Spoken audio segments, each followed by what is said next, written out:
वो दिन था 13 सितंबर 1916 का, जब हजारों लोग क्लिंचफील्ड रेल रोड यार्ड में इकट्ठा हुए थे। रेल के डिब्बे, इमारतों की छतें और आसपास का इलाका लोगों से भरा हुआ था। ये लोग किसी नेता अभिनेता को सुनने नहीं आए थे और ना ही कोई मेला देखने आए थे, बल्कि ये सब इकट्ठा हुए थे मैरी नाम की एक हथनी को फांसी होता देखने के लिए। मैरी पर एक कत्ल का इल्ज़ाम था और उसे रेलवे यार्ड की क्रेन से लटकाकर फांसी देने की सज़ा सुनाई गई थी। तो क्या है ये पूरी बात और मैरी को सज़ा सुनाने वाला कौन था, जानेंगे इस वीडियो में। So hello friends, photo lovers में आपका स्वागत है। अमेरिका की sparks world famous show circus उस वक्त की काफ़ी मशहूर सर्कस थी और इस सर्कस में सबसे मशहूर थी मैरी, जिसके करतब देखने के लिए भीड़ इकट्ठा हो जाया करती थी। बाकी सर्कसों की तरह ये सर्कस भी एक जगह से दूसरी जगह अपने शो दिखाने जाती रहती थी। इसी सिलसिले में ये सर्कस किंग्सपोर्ट पहुंची, जहां मैरी की मौत उसका इंतज़ार कर रही थी। हुआ कुछ ऐसा कि रेड एल्ड्रिज नाम का एक व्यक्ति सर्कस में काम मांगने आया और एक्सपीरियंस ना होने के बावजूद भी उसे सर्कस में असिस्टेंट एलिफेंट ट्रेनर के तौर पर रख लिया गया। जब भी सर्कस किसी नई जगह जाती थी तो लोगों को बताने और लुभाने के लिए शहर में एक परेड निकाली जाती थी, जिसके सबसे आगे मैरी चलती थी। 12 सितंबर को भी कुछ ऐसा ही हुआ।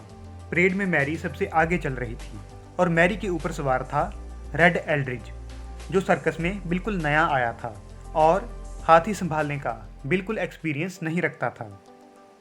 परेड शहर के बीचों बीच पहुंच चुकी थी और लोगों का हजूम इस परेड को देखने के लिए सड़कों के इर्द गिर्द जमा था। परेड में चलते चलते मैरी को सड़क पर एक तरबूज पड़ा दिखाई दिया, जिस कारण वो रुक गई। इसी बीच मैरी की सवारी कर रहे रेड ने अंकुश के वार से मैरी को चलने का इशारा किया, लेकिन मैरी वहां खड़ी रही। इसलिए रेड ने मैरी को अंकुश से दोबारा चोट की और फिर लगातार उसे चलाने के लिए मारता रहा, जिसका रिजल्ट ये हुआ कि मैरी ने रेड को ज़मीन पर पटक दिया और उसका सर अपने पैर के नीचे कुचल दिया। ये देखकर सभी लोग डर गए, लेकिन तभी भीड़ में से एक व्यक्ति ने मैरी पर गोलियां दागनी शुरू कर दी। हालांकि इन गोलियों का मैरी पर कोई असर नहीं हुआ, लेकिन ये लोगों के उस गुस्से को दिखाती थी जो उनमें मैरी के खिलाफ भर चुका था और वो सब अब मैरी को मरा हुआ देखना चाहते थे। वहीं सर्कस के मालिक चार्ली स्पार्क्स को कई शहरों के मेयरों ने यह कह दिया कि जब तक ये हथनी तुम्हारी सर्कस में है तब तक तुम हमारे शहर नहीं आ सकते। वैसे तो सर्कस का मालिक मैरी को अपने बच्चों की तरह मानता था, क्योंकि बचपन से ही दोनों का बहुत लगाव था। लेकिन अपने कारोबार को बचाने और लोगों का गुस्सा शांत करने के लिए चार्ली ने एक ऐसी तरकीब निकाली जो बहुत ही घिनौनी थी। उसने ऐलान कर दिया कि अगले दिन यानी कि 13 सितंबर 1916 को मैरी को पास के शहर में ले जाकर रेल रोड यार्ड में फांसी दी जाएगी, क्योंकि वहां पर एक क्रेन थी जिससे मैरी को फांसी दी जा सकती थी। प्लान के मुताबिक अगले दिन मैरी को रेल रोड यार्ड ले जाया गया, जहां पहले से ही हजारों लोग इकट्ठा थे।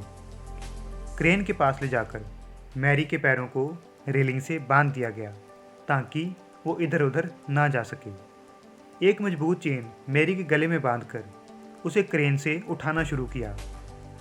क्रेन ने अभी उसे कुछ फीट ही उठाया था कि मैरी दर्द से फड़फड़ाने लगी और दूसरा उसकी टांगें अभी भी रेलिंग से बंधी हुई थी, जिस कारण खिंचाव से उसकी मांसपेशियां फट गई।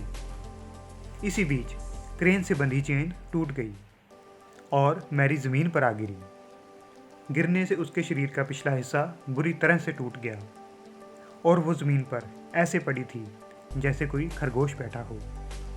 इसके तुरंत बाद एक ज़्यादा मजबूत चेन मंगाकर मैरी को दोबारा क्रेन से लटकाया गया और तब तक लटकता रहने दिया गया जब तक उसकी मौत नहीं हो गई। लेकिन अब बात ये आती है कि मैरी की इस सब में कितनी गलती थी, क्योंकि उससे ज़्यादा गलती उसे चलाने वाले की थी और सबसे बड़ी गलती सर्कस की थी, जिन्होंने हाथी का जिम्मा एक ऐसे व्यक्ति को दे दिया जो हाथियों के बारे में कुछ जानता ही नहीं था।